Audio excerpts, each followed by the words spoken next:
What does the reception of the Frontiers of Knowledge Award in ICT, shared with Isabelle Guyon and Vladimir Vapnik, signify for you? Es un gran honor recibir el Premio BBVA Fronteras del Conocimiento.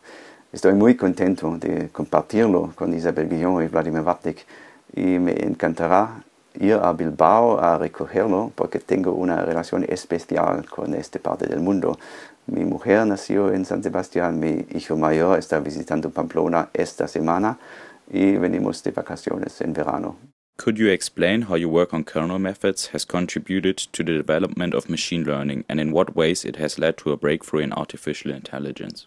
Kernel methods are a field of machine learning which was based on statistical learning theory, which was developed by Vladimir Vapnik and Alexei Chervonenkis back in Russia a long time ago. And kernel methods are probably special in machine learning since they came with this very strong theoretical footing, being based on learning theory and also phrasing the training algorithms, training methods as optimization problems. So they brought new types of mathematics into machine learning, in this sense turned it into a more theoretical and maybe a discipline, a more theoretical discipline with more solid foundations that also found its way into the curriculum in computer science. Kernel methods also provided an elegant way of making machine learning algorithms applicable to complex nonlinear problems, and most problems in the real world are nonlinear problems, as well as to problems with general data types. So the data are not always images or numbers, but sometimes our data are text, such as in genetics, when we look at the human genome, the genetic sequence, or often in medical problems. So they vastly extended the range that's amenable to machine learning analysis. How has your work on causality been applied to the search for exoplanets, and what other future discoveries may be possible through the application of this line of research on cause and effect relationships? Yeah, I've always been fascinated by astronomy. I wanted to become an astronomer originally. I ended up in machine learning, but then a few years ago I started working with an astronomer in New York, David Hogg, and he got me interested in this problem of exoplanet detection. There was a great data set collected by the Kepler Space Telescope, and this space telescope observed 150,000 stars in parallel looking for so-called exoplanet transits. So these are events when a planet passes through the line of sight between us and the star, and that leads to a slight decrease in the brightness of the star. So this telescope monitors 150,000 stars looking for these little dips in brightness, and what we observed is that many of these stars showed a similar kind of behavior, which normally they shouldn't do because they are out in space and they are separated by light years of distance. So the only way they could share information or share something in their light curves is if they are influenced by a common parent, a causal parent, or a common noise source. And this noise source is the instrument. They're all measured with the same instrument. And then we came up with a method where we could remove the effect of the instrument and thus reconstruct the original signal by trying to best explain one given star observation in terms of many other observations of stars. So that led to a new method to improve these signals and made methods more sensitive, and we managed to discover new exoplanets with that. We came up with a list of about 30 candidates, and the majority of them were confirmed later on.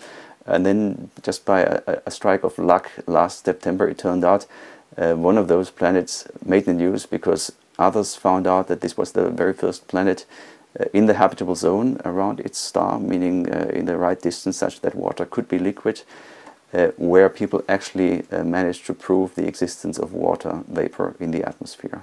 To what extent do you think artificial intelligence may surpass human intelligence and could deeply transform the job market? So it's difficult to answer this. I think it will transform the job market if we look at the history. So the first computers were actually humans. So a computer was actually a job description of a person doing calculations. In those days, those were mostly women. And this job of a computer doing calculations by hand went away when digital computers were developed. So it's not a new phenomenon that computers will replace humans in some jobs. In the past, we've always seen that new jobs came up in exchange for the old ones that were lost. Now, this is an example that computers can outperform human intelligence in very limited domains. Already years ago, computers were better at calculating than humans, but we got used to that. Now, more recently, computers have become better than humans at chess. We got used to that. Now they are better than humans at Go. We are getting used to that. Maybe they are getting better than humans at certain limited domain object recognition problems. So I think gradually computers are outperforming humans, but it's always in very restricted domains. So a chess computer can beat a human, but the human can afterwards get up from the chessboard, go to the kitchen and cook something.